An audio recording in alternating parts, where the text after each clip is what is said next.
The iPhone 11 Pro, which launched in September 2019, sold 4.7 million units to make it one of the most popular selling iPhones of all time. What made this one of the most popular selling iPhones of all time? Why did it warrant first Pro branding on any smartphone? And why did I choose it over its newer counterpart, the iPhone 12 Pro? All that and more in this video.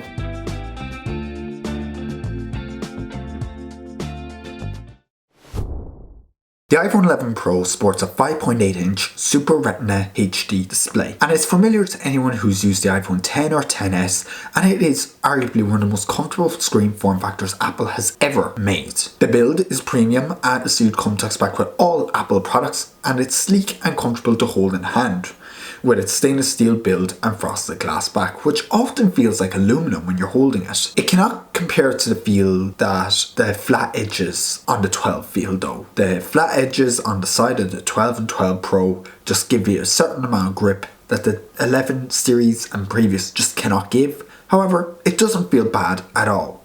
The iPhone 11 Pro launched in a series of colours: space grey, silver, gold, and the bewildered midnight green. Why do I call it bewildered? That is because it doesn't know what it wants to be. Sometimes it's space grey, sometimes it's green, and sometimes it's a mixture in between. That made filming B-roll for this video incredibly difficult, because while I'm a big fan of midnight green and I probably will never get rid of this phone because of that fact, it's just really difficult to showcase the midnight green. And while this isn't necessarily a bad thing, it's also a thing of, yeah, I paid for midnight green, so I'd like to be able to get midnight green, if you think about it. But that's just that. Of course, it came in 64, 256 and 512 gigs. You've seen a ton of camera comparison videos, no doubt, from channels like Nothing But Tech, so I'm not going to be the first person to talk about the camera performance. However, I'm going to do something a little bit different. I'm not going to waste your time with tech specs. You can always go and look at the more in-depth camera comparisons. I want to compare this experience to using my DSLR, my Canon 700D. And where this camera excels is the ultra-wide lens. I'm coming from an iPhone X, and that phone didn't have an ultra-wide camera. The telephoto lens was, or third gen telephoto lens, so it wasn't great, and the main shutter was 12 megapixels, similar to the iPhone 12 Pro. But where the ultra-wide really comes into play is dynamic range. On my DSLR, I have my 14mm lens on it at the moment.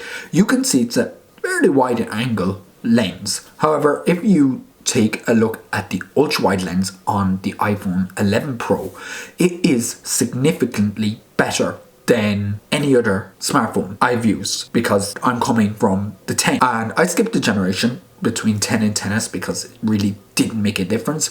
But the dynamic range is significantly better on all of the 11 series phones, because the 11 and the 11 Pro got the same ultra-wide lens. So that's why I'm comparing it to the DSLR. Well, when I put a shot taken on the DSLR and the 11 Pro side by side, you can clearly see that the 11 Pro got a way wider shot and the dynamic range is significantly better, especially in optimal conditions like when it's not a cloudy day, when it's sunny, that kind of thing. The image signal processor, ISP, is a lot better in the iPhone 11 Pro as well, so this allows for deep fusion. Basically, this is where Apple takes a bunch of different layers. It takes an overexposed shot, an underexposed shot, and a middle shot, and it combines those three shots together to give you a perfectly exposed dynamic range image. When you take a portrait mode shot, you can go in after the fact now and you can change the f-stop of the image you've taken.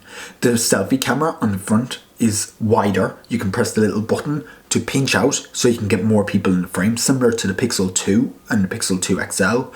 And you can also do things like have wide angle time lapses, which is significantly helpful when using things like the DJI Osmo Mobile 3. The telephoto lens is significantly improved as well, with much better depth of field and bokeh. It's upgraded from a 55mm lens to a 65mm 2x lens from the XS, so you're getting that.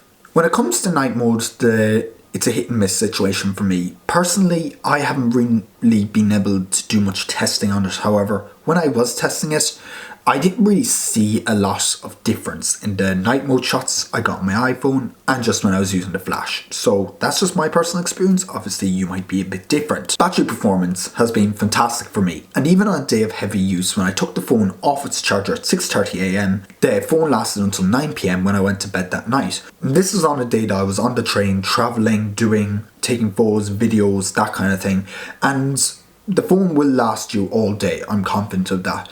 In comparison, the 12 Pro features a worse battery performance due to its 5G capabilities and bigger Super Retina XDR display. So if the battery is a priority for you like it was for me, the 11 Pro stands out, and if you're coming from an iPhone 10 like I was, you're probably going to get better battery performance because I was only getting 3 hours out of my iPhone 10. But how is the 11 Pro Max held up? Well, I'm going to pass it over to Stefano now, who's going to tell you about his experience using the phone. Hi, I'm Steph, and I am friends with Connor. And he asked me to tell you guys why I picked the 11 Pro Max over the regular Pro and the regular 11. So, obviously, the first decision was to go regular 11 or Pro. So, why I picked the Pro Max over the regular 11? Well, in terms of both Pros, they both have higher end materials. The 11 comes with glossy glass and aluminium. Both Pro phones, the regular Pro and the Pro Max, come with matte glass and stainless steel. Now, the matte glass isn't necessarily a premium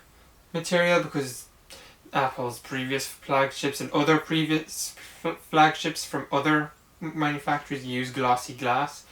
I just prefer it over the glossy. I would pick it over it any day. Better display. Now, while the 11 Pro is a smaller display than the 11, both Pros have OLED over the LCD on the regular 11.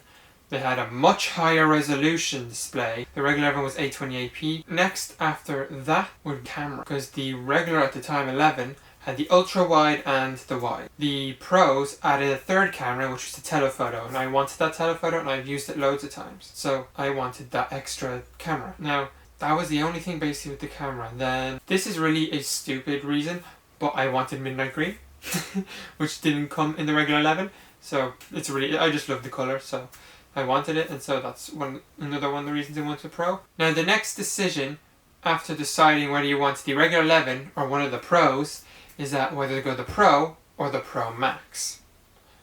Now, I had two main reasons to go with the Pro Max over the regular Pro. One, battery. Now, the regular 11 Pro has great battery life, but I wanted more. And it has actually proven nearly 2 years later now, my 11 Pro Max is on 85 or 84% battery health and still gets me through a full day. So that is proven in the long term to be an advantage. The other reason is a bigger display. 6.5 versus 5.8. I am a sucker for bigger. I watch a lot of content on my phone. I consume a lot of content on my phone. If I'm not watching it, I'm either on Twitter, TikTok, YouTube, Discord. Like, I use Discord more on my phone than I do on my laptop or my iMac. So my phone is basically doing almost everything. So I wanted that. I had the iPhone 10, which is the same 5.8 inch display that the iPhone 11 Pro has. And to me that felt small. It just felt too small. Because considering before that, the 10, I had the 6S Plus, which has technically a smaller screen at 5.5 inches. But the overall form factor of the phone was wider and bigger, which I much prefer to hold in my hand, which I much prefer to have to consume content. So that's another reason I wanted to. And that's basically it. That's how I went through deciding whether I wanted the 11 Pro or the 11 Pro Max. Thank you. Bye. Ciao tutti. Thank you, Stefano, for that input. So, after hearing all that, why wouldn't you possibly get a Pro model? Well, here's the thing. There comes a point when you have to look at your phone and you have to ask yourself, what really makes the device Pro? And in this case, it's the telephoto lens, the stainless steel build, and the OLED display over the 11 series, which had a liquid retina display, LCD display, and it had no telephoto lens, and it had an aluminum and glass build. So if those little things are important to you, then get the Pro. Otherwise, don't get the Pro. You can save yourself a bit more money by getting just the regular 11, and you can just get a better overall experience for most people.